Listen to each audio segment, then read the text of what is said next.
Oke, jadi dua kabar panas. Hari ini yang pertama datang dari jet tempur T-50I, Golden Eagle baru Indonesia, bos. Yang kemarin terlambat datang karena isu One China Policy, kebijakan satu China. Kini akhirnya mendapat solusi baru nih, bos. Nah, jadi pakar pertahanan Indonesia pun telah buka suara nih, di mana akhirnya jet tempur ini pun bakal dikirim. Bukan lewat kapal, bukan ferry flight, tapi pakai pesawat, bos. Jadi artinya jet tempur naik pesawat. Nah, lantas bagaimanakah itu? Setelah ini kita kupas. Kemudian kabar kedua yang cukup gacor datang dari wawancara Direktur Utama Roketsan, Mr. Murad Ikinci, yang baru-baru ini buka suara soal kerjasama rudal antara Indonesia dan Turki, yang ternyata bukan kerjasama kaleng-kaleng nih. Dalam wawancara dengan Direktur Utama Roketsan itu, ia katakan bahwa tidak semua negara bisa melakukan kerjasama sedalam ini dengan Turki. Nah loh, jadi ini bukan kerjasama yang biasa, bos. Lantas, bagaimanakah maksudnya itu? Penasaran beritanya? Cus! Mari kipas, bari kita kupas berita lengkapnya satu per satu, bosku.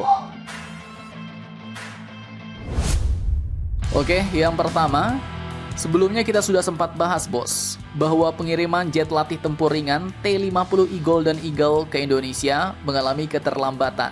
Padahal jadwal awalnya cukup jelas, yaitu 2 unit direncanakan tiba pada bulan November 2025 kemarin, dan disusul unit lainnya pada tahun 2026. Namun amsyongnya, sampai tahun 2026 ini masuk bulan Februari, pesawat yang ditunggu-tunggu pun belum juga mendarat, bos.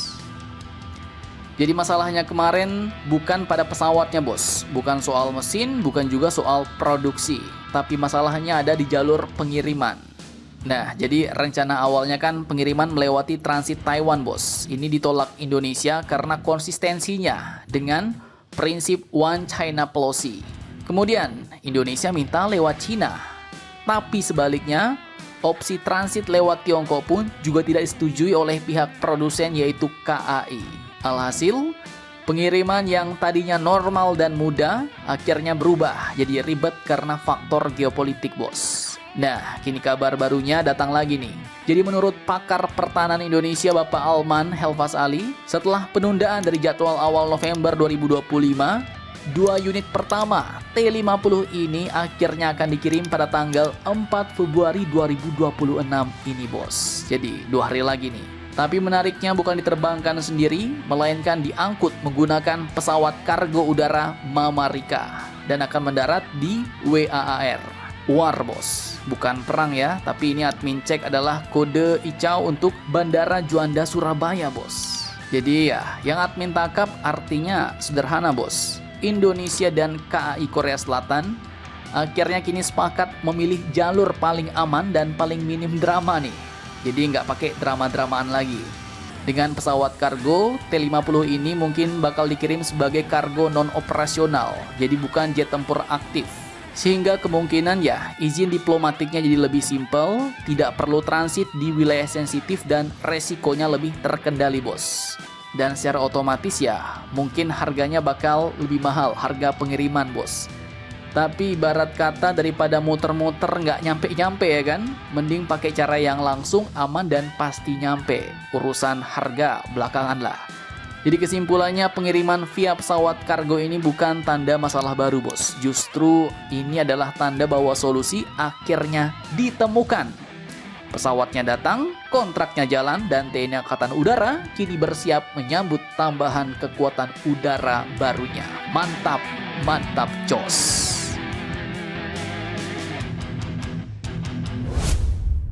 Oke, lanjut kabar kedua, admin kutip dari media pertahanan Turki, defenseturk.net, yang baru-baru ini mewartakan hasil wawancara eksklusifnya dengan Direktur Utama Roketsan, bos, yaitu Mr. Murad Ikinci.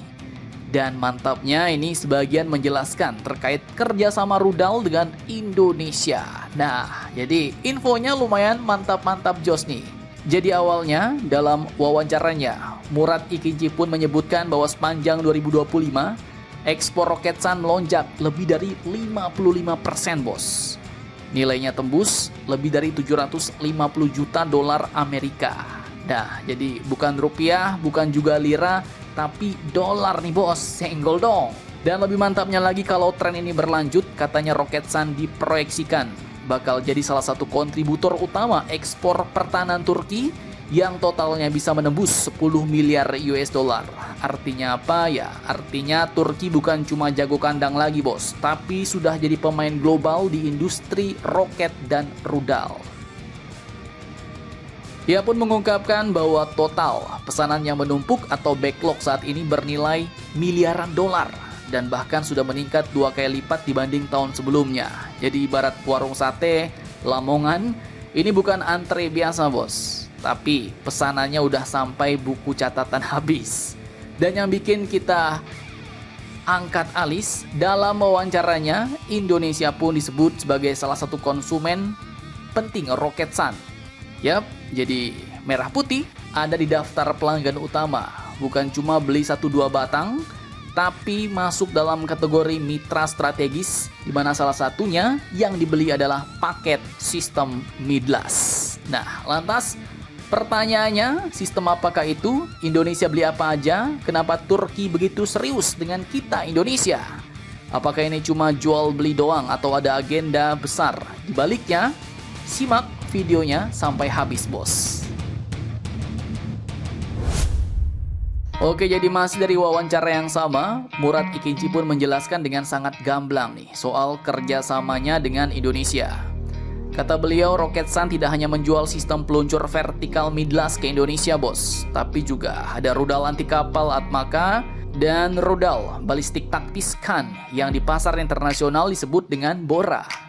Dan ini penting bos, karena Atmaka saat ini katanya sedang diintegrasikan langsung ke kapal-kapal Angkatan Laut Indonesia dan Midlas juga sudah ada di Indonesia. Nah, bagi yang belum tahu, Midlas sendiri adalah Vertical Launching System atau VLS buatan Turki bos. Yang ke depan katanya, kata Mr. Murad Ikinci ini, bisa menembakkan berbagai jenis rudal nasional Turki dari satu launcher. Jadi ibaratnya satu peluncur tapi isinya bisa beda-beda nih. Fleksibel, modular, dan strategis. Lebih jauh lagi, beliau menekankan bahwa model kerjasama Indonesia-Turki ini sangat serius karena mencakup produksi bersama, integrasi sistem, hingga potensi manufaktur bersama di masa depan. Nah, dengan kata lain, ini bukan jual pakai selesai, bukan bos, tapi ini bangun bareng, memproduksi bersama-sama. Nah, lalu muncul pertanyaan lanjutan dalam wawancara itu. Katanya, apakah model kerjasama seperti dengan Indonesia ini akan diterapkan ke negara lain? Nah, jawaban Murad Ikinci pun cukup tegas. Minatnya memang banyak, tapi tidak semua negara bisa, bos. Roketsan dan Turki hanya mau kerjasama strategis dengan negara yang sejalan secara politik, keamanan, dan kepentingan jangka panjang. Nah, yang bisa melakukan kerjasama senjata dalam itu gak sembarang negara, tapi negara pilihan bos. Dan Indonesia masuk dalam kategori itu. Jadi kesimpulannya ini bukan cuma soal Midlas, Atmaka, atau rudal Khan, tapi ini soal Indonesia dan Turki yang sedang menyusun puzzle kerjasama pertahanan jangka panjang dalam geopolitik, keamanan, dan kepentingan yang selaras. Pelan tapi serius bos. Dan kalau puzzle ini selesai ya, dampaknya bisa jauh lebih besar dari sekadar kontrak beli senjata biasa. Mantap cos. Nah, jadi bagaimana menurut kalian tentang hal ini? Jangan lupa komentar. Tetaplah kalian barbar dan jangan santuy terus demi Indonesia tangguh. Salam Indomax, Indo Magazines.